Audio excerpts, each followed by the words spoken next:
کفار لوگ اپنے آپ کو متولی سمجھنے لگ گئے تھے، تو اللہ نے بتایا ان کو کہ تم متولی نہیں ہو بلکہ متقین اس کے متولی ہیں۔ اور مال کا جو غلط خرچ کرنا ہے اس کے بارے میں اللہ نے بتا دیا کہ کفار جتنا مرضی مال خرچ کریں گے تو ان کو جو بھی کوئی صلہ ہے اس کا ملنا ہے وہ دنیا میں دے دیا جائے گا، لیکن اگر وہ مسلمانوں کے خلاف استعمال کرتے ہیں، متقین مومنین کے خلاف، تو پھر ان کو صلہ یہاں بھی نہیں ملے گا بلکہ ان کو ہزیمت اٹھانی پڑے گی، اور اچھے کو برے سے اللہ تعالیٰ نے ممیز کر دینا ہے روز محشر کو، کہ اللہ تعالیٰ ان کو کہہ دے گا کہ آپ ہٹ جاؤ، یہاں سے دور ہو جاؤ۔ تو ہم دیکھتے ہیں کہ اللہ رب العزت ان آیات میں کیا فرماتے ہیں۔ اعوذ باللہ من الشیطان الرجیم، بسم اللہ الرحمن الرحیم، وما لهم ألا يعذبهم الله وهم يصدون عن المسجد الحرام وما كانوا أولياءه وما لهم ألا يعذبهم، اور کیا وجہ ہے، کیا بات ہے کہ ان کو اللہ عذاب نہ کرے، اللہ ان کو عذاب نہ کرے۔ وَهُمْ يَصُدُّونَ عَنِ الْمَسْجِدِ الْحَرَامِ، جبکہ وہ لوگوں کو مسجد حرام جانے سے بھی روکتے ہیں۔ آپ کو یاد ہوگا کہ جو شمیسی جب جاتے ہیں آپ جدہ سے مکہ، تو ایک جگہ آتی ہے شمیسی، وہاں پہ بیعت رضوان بھی ہوئی تھی اور معاہدہ بھی ہوا تھا کفار سے، کیونکہ اللہ کے رسول مقبول صلی اللہ علیہ وسلم اور صحابہ کرام مدینہ سے احرام باندھ کے آئے تھے عمرہ کرنے کے لیے، تو ان لوگوں نے وہاں پہ شمیسی کے قریب ان کو روک لیا تھا اور ان سے پھر کہا تھا کہ ہم نہیں جانے دیں گے، اور پھر اللہ کے رسول نے حضرت عثمان کو بھیجا تھا، تو یہ ایک افواہ ہو گئی تھی کہ ان کو شاید قتل کر دیا گیا، تو پھر آپ نے بیعت رضوان وہاں کی، اور عثمان کے اپنے دونوں ہاتھوں کو، ایک کو عثمان کا ہاتھ کا، ایک کو اپنا ہاتھ کا کو اس پہ، اور پھر اللہ نے بھی کہا کہ اس پہ رسول کا ہاتھ نہیں تھا، ان لوگوں پہ میرا ہاتھ تھا۔ تو بہرحال وہ جو معاملہ تھا کہ یہ لوگ روکتے تھے کہ عبادات سے روکتے، اللہ تعالیٰ کہتے ہیں کہ ایک تو یہ مسجد حرام سے روکتے ہیں، وَمَا كَانُوا أَوْلِيَاءَ، یہ تو اس کے ولی نہیں ہیں، یہ تو ان کے متولی نہیں ہیں جو خود بنے پھر رہے ہیں۔ اللہ معاف کریں، آج کل بھی روکا جا رہا عمرے سے، جی نہیں جی اتنے نہ کرو، ایک دفعہ زیارت کر لو، پھر حج نہ ایک کرو، مطلب ٹھیک ہے ایڈمنسٹریٹیولی آپ کر سکتے ہیں، لیکن یہ ایک عبادت کی جگہ ہے، آپ اس کو اس طرح نہ روکیں۔ اگر کوئی غریب آنا چاہتا ہے، کوئی پہنچ جاتا ہے وہاں، اس کو کرنے دیں، پابندیاں نہ لگائیں۔ یہ اللہ کا گھر ہے، یہ کسی قوم کا نہیں ہے یا وہاں رہنے والوں کا ہی نہیں ہے۔ تو اس میں یہ فرمایا اللہ تعالیٰ نے کہ یہ اس کے وارث نہیں ہے، وما کانوا اولیاء، یہ اس کے وارث نہیں ہے۔ ان اولیاؤہ الا المتقون، اس کے وارث تو متقین ہیں، پرہیزگار ہیں، مومنین ہیں۔ وَلَٰكِنَّ أَكْثَرَهُمْ لَا يَعْلَمُونَ، لیکن اکثر لوگوں کو اس کا ادراک ہی نہیں ہے، اس کی سمجھ ہی نہیں ہے، they don't know، ان کو پتہ ہی نہیں ہے۔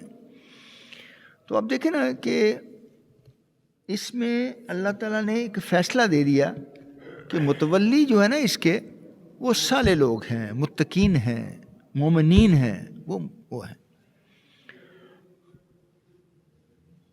آگے فرمایا جا رہا ہے وَمَا كَانَ صَلَاتُهُمْ عِندَ الْبَيْتِ، اللہ تعالیٰ نے ایسی بات کی ہے وما كان صلاتهم عند البيت الا مكاء وتصدیہ. مکا کہتے ہیں سیٹی بجانے کو.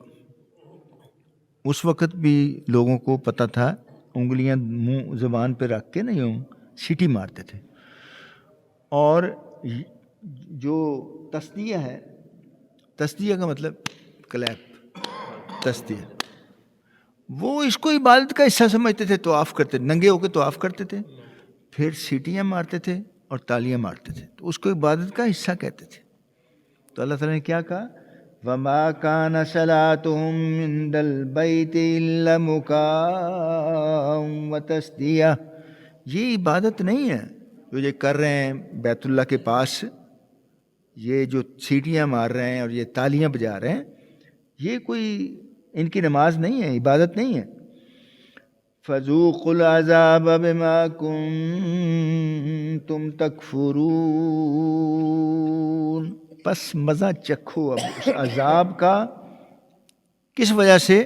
کہ جو تم کفر کرتے تھے، جو انکار کرتے تھے، جو اللہ کی آیات کو پس پشت ڈال دیتے تھے، سنتے ہی نہیں تھے، ایک کان سے سنتے تھے دوسرے سے نکال دیتے تھے، توجہ ہی نہیں کرتے تھے. اب اس عذاب کا مزہ چکھو.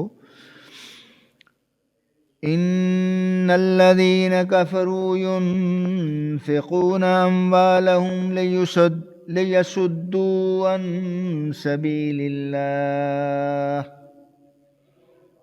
ان الذين كفروا، تحقیق جنہوں نے کفر کیا، یعنی کافر لوگ،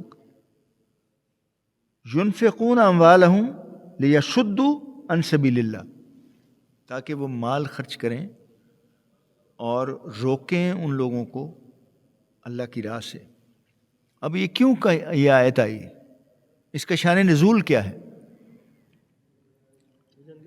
آپ دیکھیں کہ وہ جب آپ کو پتہ ہے کہ ابو سفیان جو ایک تجارتی قافلہ لے کے آ رہا تھا، جب اللہ کے رسول مقبول صلی اللہ علیہ وسلم اپنے لوگوں کو لے کے نکلے ہیں بدر کی طرف کہ اس قافلے کو جو ہے نا ہم راستے میں روکیں گے، کیونکہ ان کے ساتھ اتنی زیادتیاں کی تھی مکہ میں، انہوں نے کسی بندے کو سامان بھی نہیں لانے دیا. یعنی بعض صحابی تو صرف جو تھوڑا بہت انڈر ویئر تھا یا کچا تھا یا اس میں ہی ان کو نکال دیا گیا. تو انہوں نے کہا تھا کہ اتنا بڑا قافلہ آ رہا ہے تو اس کو ہم روکیں گے، لیکن وہ قافلے کو بھی پتہ لگ گیا اور وہ راستہ تبدیل کر کے مکہ پہنچ گیا. لیکن ان کی جو فوج تھی ان سے پھر مڑ بھیڑ ہوئی اور ماشاءاللہ اللہ نے بہت بڑی فتح دی. پورا عرب ہل گیا اس سے، اور جوک در جوک لوگ اسلام میں داخل ہونے شروع ہو گئے. لیکن جب یہ قافلہ وہاں پہنچا ہے، نہیں، یہ جو بعد میں جو لڑنے گئے تھے ان کے میں 70 تو ان کے جہنم واصل ہوئے، 70 پکڑے گئے، باقی جو 800-850 تھے وہ واپس جب پہنچے ہیں تو قافلہ بھی پہنچ گیا. ان کے جو بڑے لوگ تھے نا وہ سارے ابو سفیان اور جن لوگوں کا وہ مال تھا جو تاجر تھے ان کے پاس گئے کہ آپ اس قافلے کا جو بھی جتنا بھی منافع ہے نا وہ آپ ہمیں دیں تاکہ ہم ان سے پھر بدلہ لیں. یہ جو بدر میں انہوں نے ہمارے ساتھ زیادتی کی ہے، ہمارے لوگوں کو جو قتل کیا ہے، کسی کا بیٹا ہے، کسی کا باپ ہے، کسی کا مطلب بھائی ہے، جو بھی ہے، تو ہم اس کا بدلہ لے سکیں. تو اللہ تعالیٰ نے کہا کہ ان الذین کفروا ينفقون اموالهم لیصدوا عن سبیل اللہ، تاکہ ان کو اللہ کے راستے سے روک سکیں. فَيُنْفِقُونَهَا ثُمَّ تَكُونُ عَلَيْهِمْ حَسْرَةً ثُمَّ يُغْلَبُونَ. فَسَيُنْفِقُونَهَا، سو وہ خرچ کریں گے، ثُمَّ تَكُونُ عَلَيْهِمْ حسرہ، اور یہ ہو جائے گا ان کے لیے باعث حسرت. یہ حسرہ جو ہے نا یہ وہی اردو والی حسرت ہی ہے، یعنی یہ حسرت ہو جائے گی ان کے لیے، باعث حسرت ہو جائے گا یہ مال خرچ کرنا. ثم یغلبون، اور وہ مغلوب ہی ہوں گے، وہ غالب نہیں آئیں گے.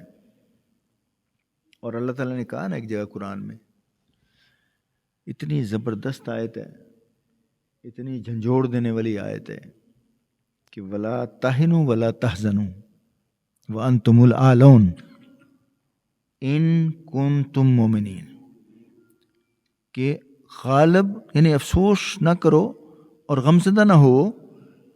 کامیابی آپ کا مقدر بنے گی، لیکن ایک کنڈیشن رکھی اللہ نے، ان کنتم مومنین. اگر تم اب یہ چیک کرو کہ کتنا کا ایمان ہے. آج تو ہم فوج کے ڈر سے باہر بھی نہیں نکل سکتے، اسرائیل کے ڈر سے اسٹیٹمنٹ بھی نہیں دے سکتے. یہ ہمارا ایمان ہو گیا، اور کنڈیشن وہی ہے، ان کنتم مومنین. والذین کفروا الی جہنم یحشرون. اور جنہوں نے کفر کیا وہ جہنم کی طرف اکٹھے کر دیے جائیں گے، الگ کر دیے جائیں گے اور اکٹھے کر دیے جائیں گے. آخری آیت میں فرمایا لِيَمِيزَ اللَّهُ الْخَبِيثَ مِنَ الطَّيِّبِ. اب خبیث کا مطلب خبیث ہی ہے، اور طیب کا مطلب ہے بہترین، اعلیٰ، ستھرا، صاف، پاک، متقی، پرہیزگار. لِيَمِيزَ اللَّهُ الْخَبِيثَ مِنَ الطَّيِّبِ، یعنی خبیث کو، گندے کو ستھرے سے الگ کر دیا جائے گا. وَيَجْعَلَ الْخَبِيثَ بَعْضَهُ عَلَى بَعْضٍ. اور کر دے گا اللہ تعالیٰ گندوں کو اس طرح اکٹھا جس سے لکڑیوں کو ایک دوسرے کے اوپر رکھ دیا جاتا ہے گٹھوں کی شکل میں. فَيَرْكُمَهُ جَمِيعًا. اور پھر ان کا ڈھیر جو ہے نا اس کو اکٹھا کر کے فَيَجْعَلَهُ فِي جَهَنَّمَ، اور جہنم واصل کر دیا جائے گا. جس طرح آج بھی دیکھیں نا آپ بہت ساری چیزوں کو بعض دفعہ یہ پوک لین سے کسی چیز سے اکٹھا کر کے پھر اٹھا کے وہ پھینک دیتے ہیں. تو اللہ تعالیٰ کہہ رہے ہیں کہ ان کو ایک تو اچھے لوگوں سے ان کو بالکل الگ کر دیا جائے گا، تم الگ ہو جاؤ. یعنی ایک اور جگہ قرآن میں، یہ سورہ یاسین میں ہم پڑھتے ہیں وَامْتَازُوا الْيَوْمَ أَيُّهَا الْمُجْرِمُونَ. اللہ تعالیٰ کہیں گے وَامْتَازُوا الْيَوْمَ أَيُّهَا الْمُجْرِمُونَ، او مجرموں آج الگ ہو جاؤ، آج سارے لوگوں سے الگ ہو جاؤ، ان کے ساتھ بھی کھڑے نہ ہو، اور اکٹھے کر کے ڈھیر کی شکل میں ان کو پھینک دیا جائے گا. جیسے بدر میں ہائے کافروں کو ایک جی ہاں، گڑھے میں گڑھے میں نہیں، یہ وہ کنواں ہی تھا، اس میں ڈال دیا تھا. تو اللہ کے رسول نے ایڈریس فرمایا، حضرت عمر کھڑے ہو گئے، کہنے لگے اللہ کے رسول یہ سن رہے ہیں، یہ تو مر گئے ہیں. اللہ کے رسول نے کہا کہ آج تو یہ بات آپ لوگوں سے بھی زیادہ سن رہے ہیں میری بات کو. قسم دکھائی واللہ. اللہ نے ان کو اس وقت یہ دی کہ تاکہ اپنے رسول کی بات وہ سن سکیں. وہی بات دہرائی نا کہ بھی جو میں دعوت دیتا تھا تمہیں، میں کہتا تھا تو تمہیں تو کچھ، یعنی تم پہ کوئی جوں بھی نہیں رینگتی تھی. اولئک هم الخاسرون. اور یہی لوگ جو ہیں خسارے والے ہیں. اور خسارے کا مطلب کیا ہے؟ جہنم میں جانے والے لوگ، جو جہنم